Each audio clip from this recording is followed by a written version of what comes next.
and then crowned as champions, and you could possibly do the double. Amazing, you know, people still talk about it, Jeff. You know, this is what it's all about. This is what I've worked so hard for the whole year. Forget everything else. This is about Chelsea Football Club and our day today. You know, it's been hard 3 years, you know, not winning the Premiership, but it's ours today. We deserve it. What happened? Did it all kind of make you more determined in a way? No one could make me more determined to come and win this trophy. You know, it's been a hurting, you know, inside of me for 3 years. You know, seeing Man United lift it season after season. I promise you, every single one of us has sat there and watched it. You know, it's their turn to sit there and watch us today. Go and enjoy your moment. Glenn Hoddle, when you came here, could you envisage what has happened to Chelsea over this past 5-6 years or so? Certainly not when I arrived here, no. It wasn't the Chelsea, as I've said many times. It certainly wasn't the Chelsea that it is today. But I'm very pleased with the fans here because they, over the years, for a long, long period, from the 70s right the way through, you know, they suffered for a very long time. And what, you know, just shows you what money can do to a club. And to be fair to them, you know, they've used the money wisely over the last, 5, 6, 7 years, yeah. I have to tell you, this place is quite literally jumping. So too is our studio. There's the confirmation, Jamie. If you've won your last 2 games here, a 7 and an 8, I mean, of course it's a season that ultimately will decide who wins the title, but the way they've finished, they deserve it. I think so. The manner in which they've played, the manner in which they've scored. I mean, if you look at when Jose Mourinho took over, he had the right ingredients here. He had the winning mentality. If you look at the captain, he had John Terry, young, hungry, ambitious. Then he added Frank Lampard to that. They've had Didier Drogba, who we have actually seen the best and the worst of Didier Drogba today. Second half, he was unstoppable. One of the best centre forwards in the world. One of the best centre forwards we've ever seen in the Premier League. First half, he was almost a big baby, if you like. But you know what? They've got some fantastic footballers here, and they deserve it this season. They've scored plenty of goals and they've been great all season, haven't they, really? As you can see, the presentation committee are gathering. They are building the stage from which the Premier League trophy will be presented very shortly now. Chelsea have won it. They are the champions. And we'll see the trophy and the coronation next.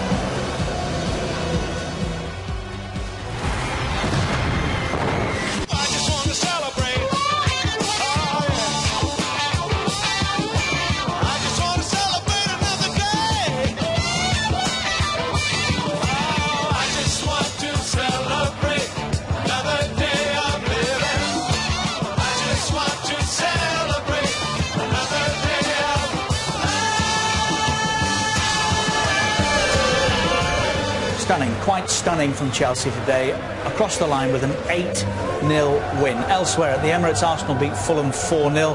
Blackburn won at Villa by 1-0. Bolton beat Birmingham 2-1. Burnley coming from 2 goals down to beat Spurs 4-2. Everton 1, Pompey 0. Nothing between Hull and Liverpool today. Manchester United beat Stoke by 4-0. West Ham 1, Manchester City 1, and Wolves beat Sunderland by 2-1. Football first tonight, 10:15, straight to match choice via the red button. So that's the final Barclays Premier League table. Pompey, Hull and Burnley all relegated, of course, before today. £800,000 a place in prize money and rising from Pompey up.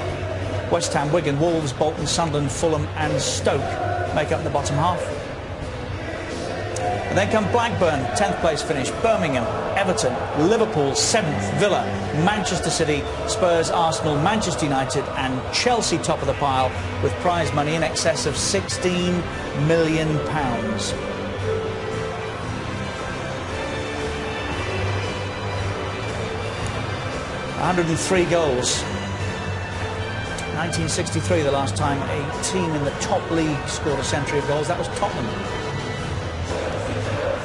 It's quite stunning the way they've swept virtually everything and everybody aside this season, Chelsea. Not everybody, of course. There have been setbacks. There were major concerns when they went out of the Champions League. But what a recovery.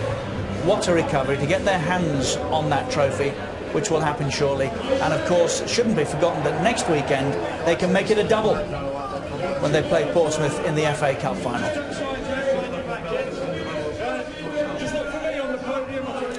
Dressed in blue again. Not Manchester United this season after 3 consecutive seasons. It's not 4. It's Chelsea's. Of course, family and family members gathering as well. And Chelsea about to get their hands back on the Barclays Premier League trophy.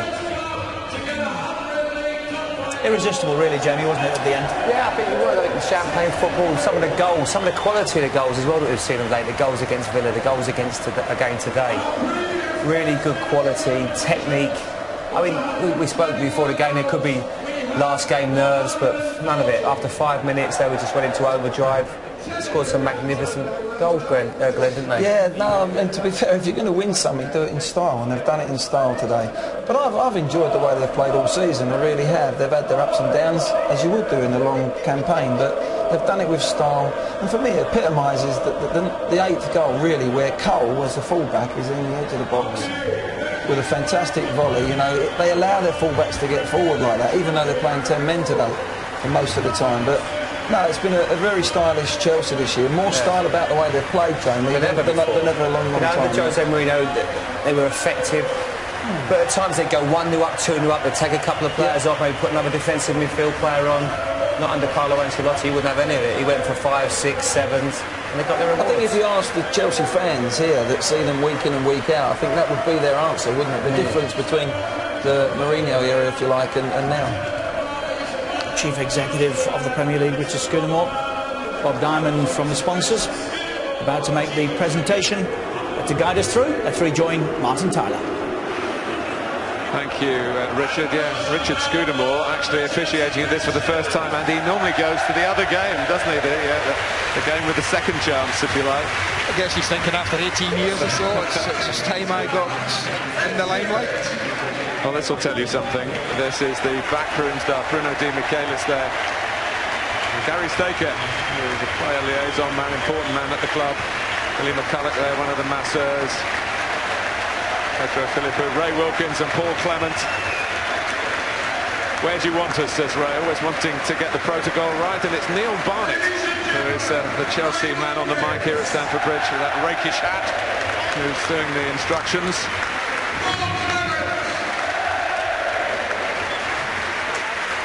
Chelsea, incidentally, have been parading the FA Youth Cup, the youth team players who were successful on Tuesday night and winning it for the first time for 49 years.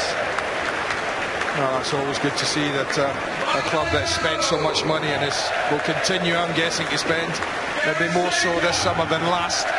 Quite frugal last summer, didn't dip into his billions too much, Roman Abramovich, and trusted the players that were already here to get the job done for them this season. Proved to be a sound judgment.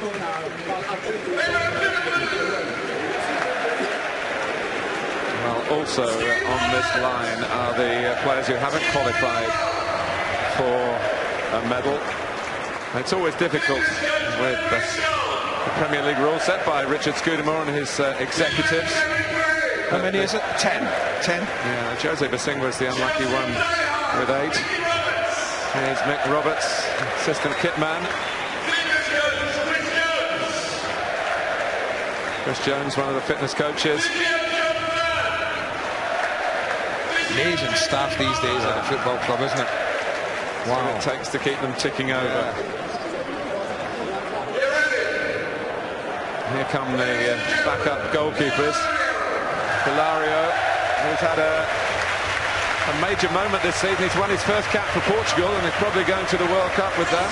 At the age of 34. Ross Turnbull, signed from Middlesbrough. Sam Hutchinson, Andy, you remember that cross he put in? Yes. The Frank Lampard's goal against Stoke. Jeffrey Bruma, part of the Youth Cup winning side. And Nemanja Matic, who got on today.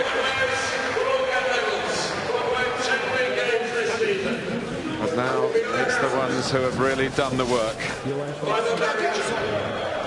Led by King Carlo himself.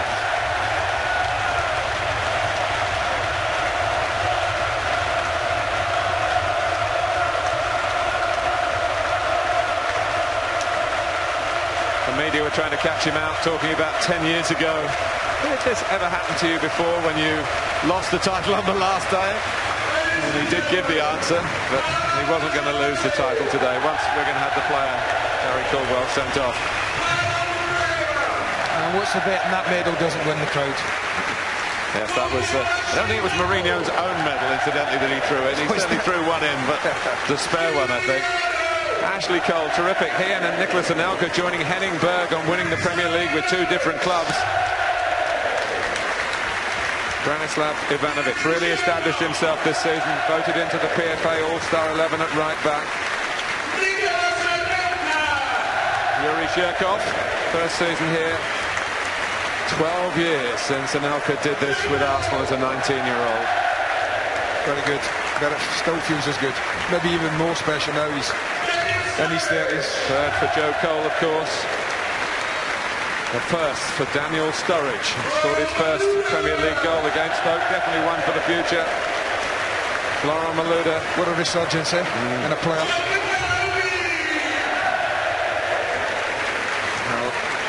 Mikel limping up. He had surgery in the week. They've done well to get him out there, but he didn't want to miss the moment. Deco not in the on the team list today. I wonder what the future holds for him. Ricardo Carvalho, another in the winning squad of 05 and 06. Alex has won titles in Brazil, in Holland with PSV, 3 of them. The Premier League. We haven't seen much of him, have we? Michael Essien, they've won it without him since the turn of the year. Salomon Kalou, big finish to his season. That hat-trick against Stoke, a strong performance at Anfield, a goal today. And Michael Ballack's next task, I think, is to sort out a new deal here. Better check.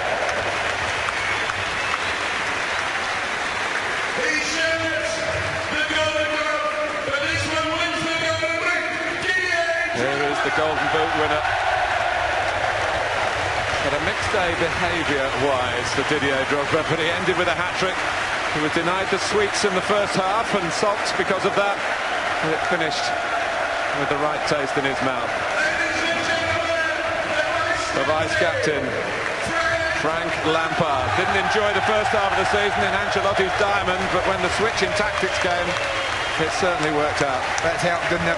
Everyone seemed happier, and maybe they could thank the African Cup of Nations, Martin, because we'll never know.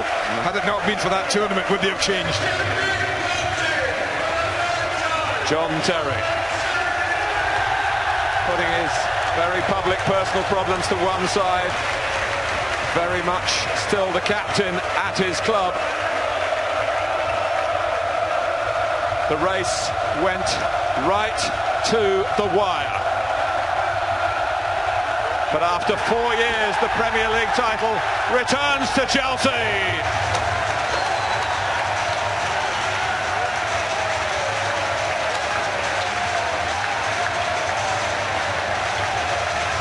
It has been a season of unusual twists and turns, but Chelsea just a little more consistent than the rest. Yeah, that would be a fair assessment. You know, they've all been a little under par, the big boys, this year, and they've just stuck to that one-point gap. Tells you everything you need to know, Martin, about how close this was. And well, they've done what they needed to do, and that's hold their nerve in this last 5 or 6 weeks, when it got very close and very tight, and the lead for this league changed quite a few times down these last 5 or 6 weeks, but they stayed in there, they stuck in there. 2 massive results in the run-in at Old Trafford and Anfield, and if you go and do that in your run-in, then there's a fair chance you're going to hang on, and that they did. 86 points, 103 goals, 27 wins, 17 of them here at Stamford Bridge. At the average age of 29 in football terms, we've got some Chelsea pensioners on the pitch, but I guess that maturity and experience has also been a key element. Oh, I think so. I think experience is massive. You know, at the beginning of the season, you looked at that squad and you thought the one thing it has got is experience. It might not have young kids there, but it did have vast experience. And I think Ancelotti, who's a manager we know of from his Milan days, who does put a huge emphasis on players' experience and the ability to cope with pressure at high level, I think that's probably helped him in this quest to regain the title after 3 must feel pretty long years to that man there, who's stayed with the faith. He's kept the faith and kept it going.